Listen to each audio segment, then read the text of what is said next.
All right, so I think today we're going to try something a little bit different. I kind of want to occasionally do a video at the end of every season, so I thought, let's try something new, something we haven't seen before. So I decided I'm going to go into the training range as Cassidy and go on a 20-minute rant or just 20-minute discussion about something. So this is kind of never seen before, going Cassidy in the training range and just kind of running around. I think this will be a good way to kind of go about this. So yeah, we're just going to talk about Season 10 a little bit, where we're going in with Season 11, how was Season 10, talk about the good about the season, bad about the season. All right, well, I guess we'll start off pretty strong with this one. It's the state of the tanking and the meta.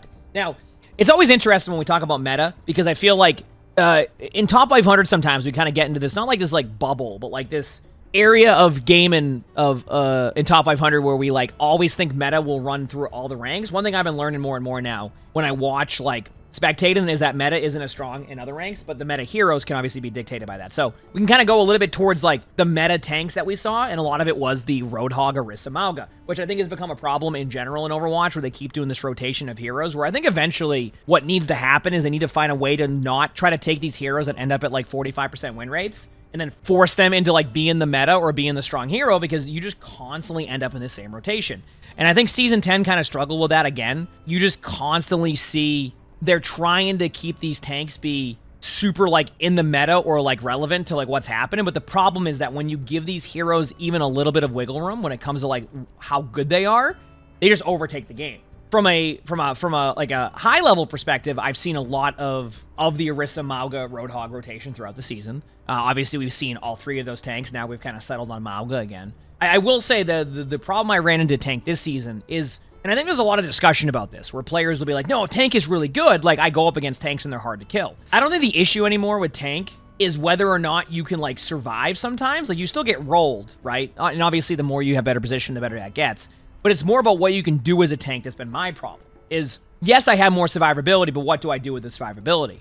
And I think right now, the number one issue they're running into tanks is that, like, how do you get somebody to want to queue up to basically be told you're going to basically just be there to be the punching bag?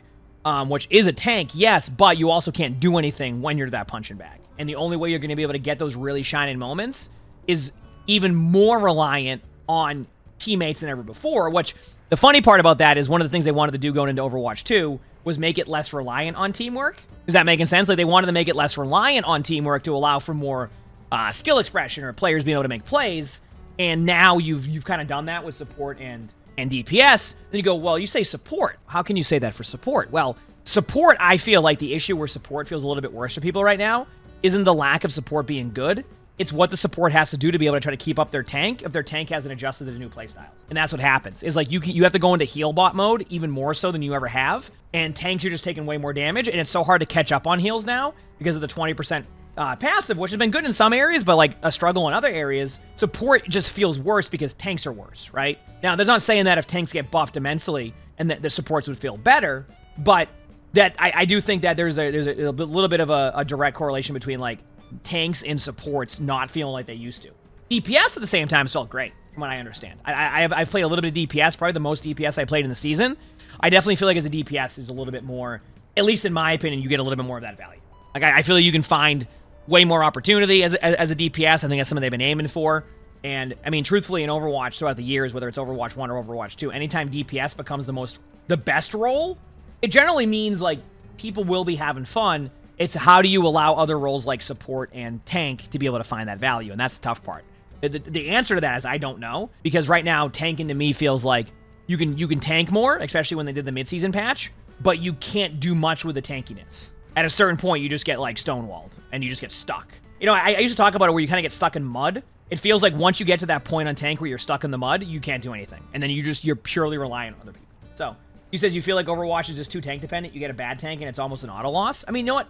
To talk about that, though, in those games, though, do you think that your DPS players are putting the same pressure on their tank the way that they're putting pressure on your tank? Because sometimes it could be, like, an overall team effort as to why your tank isn't playing as well. Like, I can get into the same lobby back-to-back games with the same people on my team. In one game, I could go 35-2, and the next game, I can go 10-20.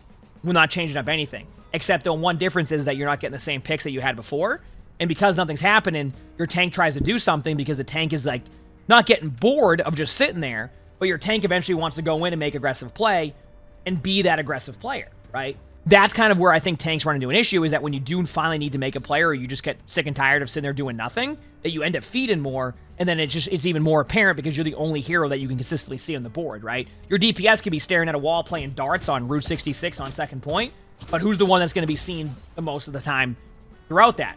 Your tank, right? So no matter what, your tank runs into these issues where you want to try to do more, but then when you do more, you get rolled, but then if you don't do enough, your teammates are mad at you for not doing enough, and then the other tank, because their DPS is putting pressure on their tank automatically looks 10 times better because that's the only thing you're seeing in front of you. This is also kind of the rotation you see, where a tank player will be like, oh, it's my DPS. A DPS player will say it's their tank, and the supports will say, tank, why are you feeding, right? It's a rotation of stuff where they can either be massively correct or massively incorrect, but there's no way to tell because in the end, the tank is the one that you're going to see front and center. So it becomes a lot more apparent and obvious to players that like, oh, my tank is feeding, it must be the reason why we're losing, when in reality, tank just lost a lot of playmaking ability. What you're witnessing is you're witnessing a tank who's trying to become a playmaker and do things, but just isn't allowed to in current Overwatch. This doesn't mean that if you're listening to this and going, oh, no, but every time I go up against tanks, they're dominating. I'm not saying that. I do think there's still some tankiness to tanks now, and tanks can find that value, but it's like, you have to almost play next to perfect, and a lot of things need to align correctly. Otherwise, it becomes a domino effect of your tank just falling over. I don't find that tank is this horrible, horrible role, but I feel like as a tank, you just can't play make as much anymore, and if nothing happens, you don't do anything, and that can be a frustrating experience. So the skill floor for tanking has risen? I guess, yeah. I mean, technically. The armor changes? Yeah, I mean, the armor changes... So, we can talk about that a little bit to segue. You're talking about the armor changes. Yeah, the armor changes kind of shifted up how tanks play even more so. So, for example, you've probably seen enough of my spectating videos to know that or even when you watch me play ranked, that like the Winston versus D.Va matchup was one of my favorite matches up as D.Va. Because Winston was still valuable, had some good utility, but D.Va could really help prevent a good Winston from making plays. Unfortunately, when they made the armor change, I think they also had like this effect they didn't probably predict, where most of the tanks, remember how we talked about how like you can't even get to DPS players a lot of the time? And you can't get to players, well, guess what? Tanks now, in that downtime, what people call the neutral part of the game, where like nothing's really happening, the tanks have now essentially been nerfed in that sense, because a lot of what you would do is farm up to 25%. I mean, you would farm up damage on the other tanks to at least do something. Well, while there was a positive effect to the 25% headshot reduction, which is where when you crit, you do 25% less damage, that helps tanks get to their positions better, but it also doesn't help the tank in the neutral game. So what happens there is the armor changes have benefited some heroes and some tanks. For example, Mauga doesn't need to worry about that because Mauga's going to get 25%. It doesn't affect the crit damage, and you can shoot at their toenails and get a headshot when they're on fire as Mauga, which if you're playing Mauga, you can consistently set them on fire, especially the tank, right? So other tanks benefited greatly. A hero like D.Va did not benefit from that, right? Where in order to get through a Winston's armor now, it takes forever, and you just cannot... I actually, believe it or not, like the Winston matchup against D.Va now. I will go Winston. I want to point this out, chat. I will go Winston against D.Va now. And that should say a lot about where that kind of is right now with like where they've kind of ran into that issue. And somebody brought up, didn't that mean that other heroes like Pharah and Junkrat benefited greatly? And also like a hero like Junkrat got a buff from the left click. So those heroes have seen improvement. You've seen a lot more Echo. But yeah, it actually ended up having a little bit of an effect where like it helped tanks get to spots, but like tanks in the neutral game now are like arguably worse. You just can't farm the way that you used to. So like a lot of it is like, you can get to your spots a little bit better, but then you can't do anything with it. It's like you're basically just like sitting there waiting for something to happen, which once again, if your gameplay loop on tank is sit there and wait for something to happen, players aren't going to enjoy tank as much, right? Now, me, I kind of adapt to a lot of like the play styles in general, but not everybody's going to want to do that, and understandably so, right? Like even now, tank hits that frustrating level where like you run into those issues, but the armor change was good in some ways. It definitely helped alleviate some of like the poke damage that you take, but it also made it so the neutral game for a tank just turns into a less effective neutral game, which is where you just sit there and you farm up the other tank, which is a lot of the time as tank is the only thing you can really do. Like I hear people say, oh, just dive their backline. Well, the problem is you can't really dive their backline if they're playing 40 meters away, right? Even a Rhine Shatter, which, you know, goes across the whole map, doesn't reach 40 meters, it reaches 30 meters. Once you get stuck and you're in that mud, where I kind of describe it as like you're stuck in the mud and you're in that neutral game, tanks are just worse than that now. So you're just doing less than you normally would. Now, it could be a feeling, too. And the reason why I say that could be a feeling, they could have the data that doesn't match that up. They could be like, no, ever since we've seen that, like, the data is showing that the neutral game is better for the tank. But I don't know that stat, so I'm just going off of how I feel. And sometimes the way that it feels can be different than, like, how it's showing with the data, but it doesn't take away that it still feels that way when you're playing that hero. You know what I'm saying? I think it's good to have that discussion when it comes to that with tanking. But I hope that kind of, like, makes kind of sense of how I feel about tank right now. It's like, it's just a very unique spot on tank where I haven't figured it out yet. Doesn't mean you can't have good tank games. Doesn't mean you can't have bad tank games. It just feels like the middle ground of tank is a little bit more of a struggle, and I really hope that they have changes into Season 11 to help alleviate that a little bit. I don't think it's going to be perfect. The only concern I have is they've kind of gone silent recently on a lot of this stuff, and the only things we've gone off of is like a Reddit AMA where they're kind of like, yeah, counter swapping happens, you got to deal with that. Yeah, tanking's, we like the 20% DPS passive, so all I'm hearing is like, we like 20% DPS passive, counter swapping, deal with it, and it's like, okay, well, what's the next step for where you want to take tank? And because we haven't heard anything, either they're brainstorming that or they have something in place that they're not ready to talk about yet. There's a fine line between that too, because the last thing they want to do is make tanks the raid bosses, because then keep in mind, tank is also the least played role. They don't want to make DPS feel irrelevant. They want supports to still feel good. So where do you put tank in that? And that is a good question, because honestly, I don't even know the answer to that yet. You says, okay, I'm going to segue for 1 second. You said that you feel like tank should be a raid boss. Okay, so here's the problem.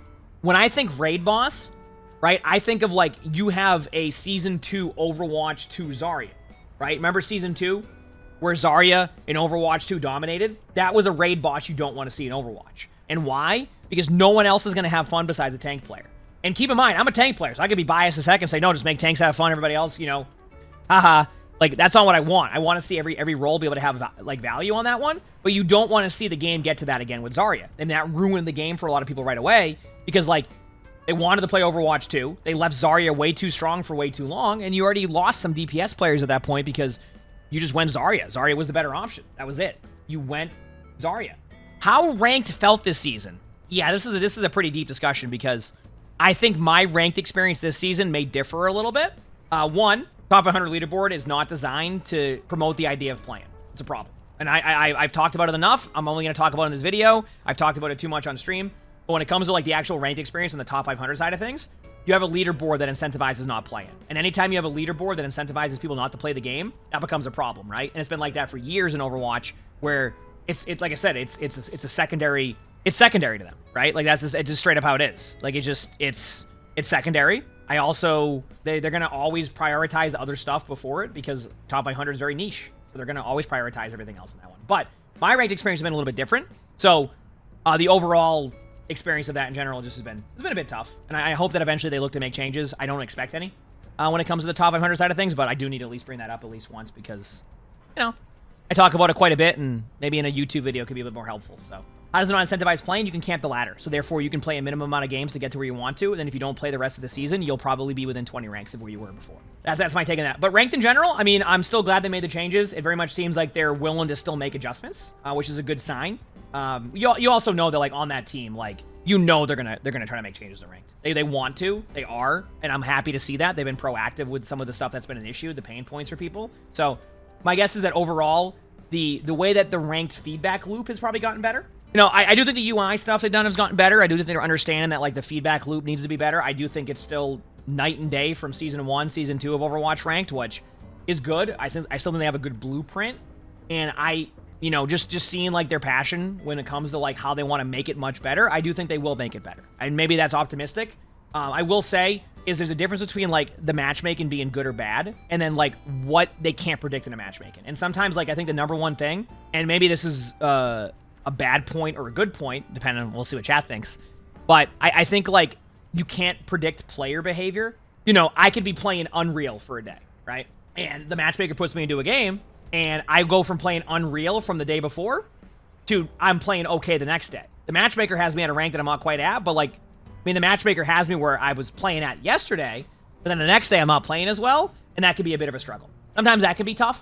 Where, like, you know, or, you know, let's say that somebody, you know, it's the weekend and they get on Overwatch vibing. It's 9 p.m. and they've been vibing all day long.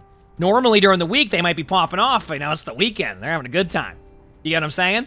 So stuff like that can be really difficult to kind of, like, deal with. But, yeah, I think, like, overall, I mean, they're always probably looking to make improvements.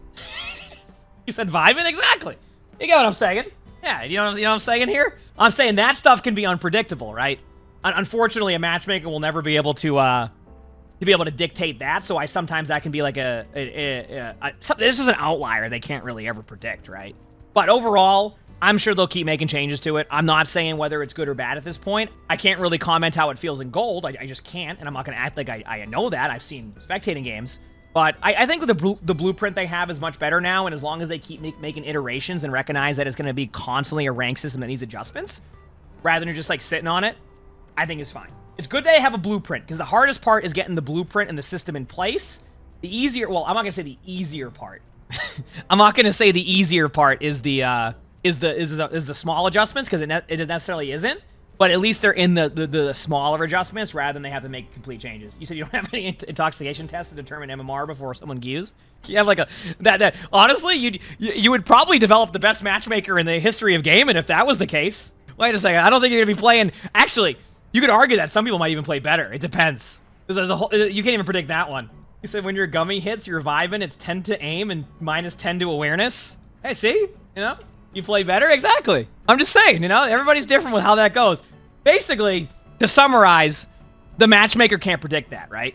Anyway, that was ranked. Wide matchmaking was a little side point here. I like the idea of wide matchmaking. How do you make it work is the question. Tough to say. I like the idea. I like the idea of being able to play with friends. I think, like, the more you play with your friends, the more likely your ranked experience will be better. This is coming from somebody who's basically forced to solo because most of my friends are just playing variety while waiting for something. So, I don't get as much duo time or trio time or 5-stack. Also, where I'm at rank-wise makes it even harder to do that, so. You said there's more improvements to wide/narrow queues and match quality coming for Season 11. We'd like to hear that. Absolutely like to hear that. Yeah, I mean, I think, like, the queue time was the #1 issue for wide queues. I mean, like, I think players want to play the game. That's it. I mean, we know what those changes will be. I think that's, you know, I'm sure you're figuring that out, whether they'll be good or bad. I mean, who knows? At this point, sometimes you got to throw things at the wall and see what sticks, right? Especially with something as very bold as wide matchmaking.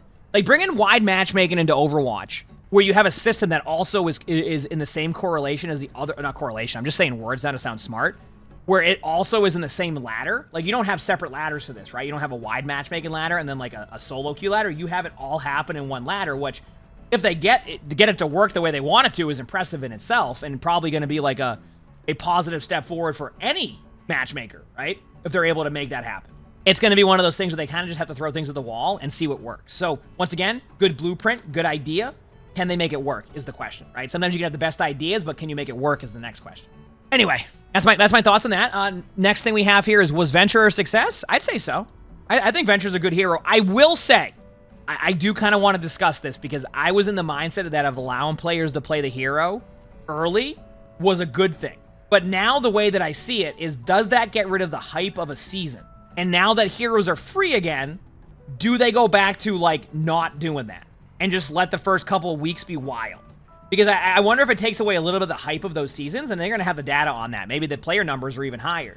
But I will say, I wonder if that will become a discussion, if they'll, like, go back to, like, okay, we're going to release heroes on these days and then go from there. I don't mind playing the hero, but I wonder if, like, their data shows that, like, the hype level behind a new hero goes down when they allow for an earlier replay. I mean, Mauga had a very similar issue, right? Where, remember how Season 8 felt a little bit like a filler season, even though it was a new hero? Didn't it very much feel like Season 10 was a filler season, even though it had a new hero? Which poses the next question here. And I think this is a good question to ask about Overwatch in general. Are they starting to realize that people like major gameplay changes to the game, and that their bread and butter isn't going to quite always be heroes, but like major changes to the game, right? So Season 9, one of their most successful seasons, if not successful seasons outside of, let's say, Season 1 of Overwatch 2, because that was just the hype cycle behind that. Do they start to look into more aggressive changes like that? And while new heroes will be great to have, it allows for these big changes to be the more focus and allow for them to make more aggressive gameplay changes than rely purely on a hero to carry a season. And that is the question I'm sure they're also asking, because we don't really know. You're also curious if there's oversaturation in heroes? I mean, I'm going to be honest with you. I think the counter argument to that is just League of Legends. And I know League of Legends is a different game, but like, look at League. I think League's at, what, like 200 plus legends right now, or whatever they call them in League. I don't think they're worried about that. I don't think there ever will be, because it's just something fresh and new. But it does bring up a good question of if they look at some of these like these like changes they make to the game, and is like, is it better to look for more aggressive changes like Season 9 and then do those, and then the heroes are just a really added on bonus to something they're doing? It's a good question. And how would you do that every season? Probably can't. But, you know, maybe hype it up. Maybe, you know, letting people know, like, hey, By the way, may not be till season 14, season 16, season 18, but we're doing this. You're trying to build other big systems, but they don't always impact everyone to the same degree. Like recently, we put a lot of work into improving streamer mode, which is fair. I understand that, by the way, I like the streamer mode. I think the streamer mode's great. I think my only concern about streamer mode has been just like the player icon thing, which we kind of talked about randomly the other day. I would like to see like a more randomized way, because players eventually just figured out like, oh, this is their player icon, and then you lose a little bit of the value, but it's been good. I know there's also the concern that like there's been a lot of cheaters, and they just kind of use the streamer mode, and then like you don't know you're playing against the same cheater every game. I've come to realize that soon, where I've had him in my game a ton. So anyway, is Venture good? Yes. Was Venture a success? Probably. Is there more questions on how they should approach hero releases? Probably, but that's for them to decide, and us just to either talk about or complain about, right? Oh, then speaking of that, we have a segue here where it was about cheaters running rampant. Yeah, it's been an issue this season, and I don't know how it's affecting a lot of ranks, but like, I'll be honest with you, this is the first time in Overwatch in a long time where I have felt like I don't know if my rank game will have a cheater in it, and I don't know if that's a good thing. And a lot of the problem here is like they're in ban wave mode, which ban wave mode is where they just sit there and they wait to ban people. But if somebody's like aimbotting in the game and crashing servers for 3 weeks, I think there's a certain point where you have to just ban them, right? Like, even if you're doing a ban wave, like, you probably have to ban, like, people who are just being consistent with that. Like, I've had the same person in my game for, like, almost a month now, doing the same thing. Like, almost a month of a season. And to me, that's a problem. Because, like, if I go into a rank game and I don't know if that's going to be a thing, that is a problem. And I'm seeing more and more of it. So, the reason why they won't even address it is because, like, they have their ban waves the way they want to do them, and a lot of the time they can't reveal why they're doing it, when they're doing it, etc., right? But when you put the rank games in such a waiting mode like this, it becomes an issue. Because, like I said, if I can't go into a rank game and not know if there's going to be somebody in my game crashing or server or just straight up rage hacking or spin botting, that's a problem. So that is a whole different story there, but, like, yeah, I mean, I would like to see them. My guess is they'll probably do some blog post soon, or some post over the next few weeks if they ban this amount of people and all that, and then that's it. And then we won't have to worry about that for a while. But obviously, in real time, it definitely doesn't add a good experience to your rank games. And I've been seeing it even in quick play. But I've had a few days now where, like, I'm actually forced off of ranked. And I'm not talking like, oh, they might be cheating. Like, we'll go in there and they're legit spin botting, rage hacking, and then crashing servers. And that to me at that point is like a problem in itself. Like, you can't let them just sit there for a month straight doing that and be like, oh, well, you'll see. But it's like, yeah, like, I understand they're going to be banned, but, like, if they're doing it every day, why is that? I just don't get that part. I understand some of it, but I also don't understand why they wait so long if it's the same, it's just one person doing it. Things like that is just a problem. The flip side of that, and maybe this is more like I'm too optimistic, but I feel like generally the game doesn't have a ton of people, like, rage hacking or doing that. Like, it happens every season, don't get me wrong, but, like, usually they're pretty good about it. Like, and I say pretty good as, like, it usually feels like once they do their ban wave, it will go a while before the next one they have to do this. But, like, it's still just a frustrating experience when it is happening. Is that making sense? And maybe, like, they shifted a lot towards, like, they recently did the Zim thing. Maybe they were focusing a lot on that. I don't actually know if those are correlated at all, if, like, those teams are working together, but maybe, like, they were just so... They were taking care of that at the time, and now they're shifting back to that, but, like, there's a time in, who knows? It's so hard to say. But they're not going to talk about that, because it just, like I said, it tips their hand, and they're not going to do that.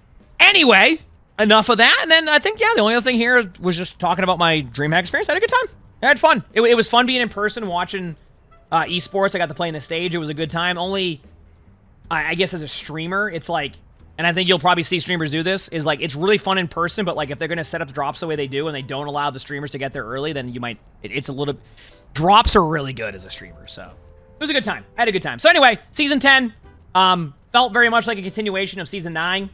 I would have liked to see, you know, more excitement around it. At the same time, I had an okay season. It wasn't bad. It wasn't terrible. I played tank. I ended up flex queuing a little bit more. There's been some issues for sure that I hope they address in Season 11, and obviously, like, I'm going to be a bit biased. I hope that Season 11 is better than Season 10 was. And I like to look at things optimistically a lot of the time, more than, like, just kind of how I am. You know, I'm hoping for the best. We'll see. Who knows? I don't. Be honest with you, Chad, they've gone very quiet recently. I have no idea what to expect. But best I can do is hope for the best, right? That was fun. If you like this video, let me know. I like doing videos like this. I can do more of these too if you like the idea of, like, more talking about topics about Overwatch that people bring into the chat. Kind of cool. If you like the video, make sure to like button, subscribe to all 3 YouTubes. Stop by the stream. We have a lot of fun here. see the Twitch chat below the webcam. So stop by if you haven't. And with that being said, I hope you all have an amazing day/night.